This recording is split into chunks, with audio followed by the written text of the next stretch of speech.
2 minutes pour comprendre aujourd'hui la constipation et notamment la constipation des enfants jeunes. Je suis avec le docteur Michel Darmon, vous êtes généraliste à Enghien.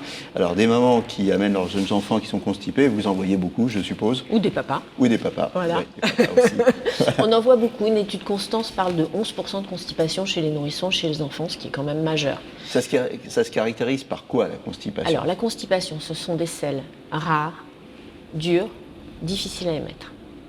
On ne parle pas en termes de rythme, de chiffres.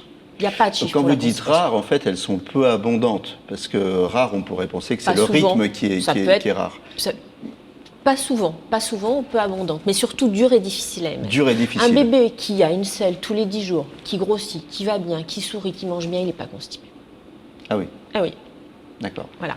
Donc c'est tout ce qui va avec. Un enfant qui pleure, qui a des selles dures, qui a du mal à les émettre, il est constipé. Dédramatiser les parents. Donc constipé, pas content, du mal à émettre, il pleure, il souffre. Il pleure et puis il a des risques de complications. Mégarectum, des selles qui vont être là vraiment volumineuses, qui font mal, et des risques de fissuration. Pour pas que ça arrive, qu'est-ce qu'on doit faire? L'alimentation? Prévisionnodiététique. Alors, rassure les parents. Ça, c'est la première des choses, toujours. Deuxièmement, des fibres.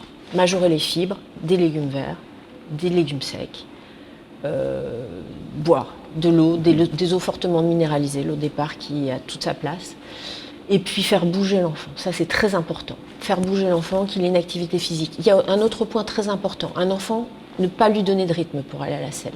Il va à la selle quand il veut. Ça, c'est un problème en milieu scolaire. Il doit pouvoir aller à la selle quand il veut. Il faut qu'il prenne son temps.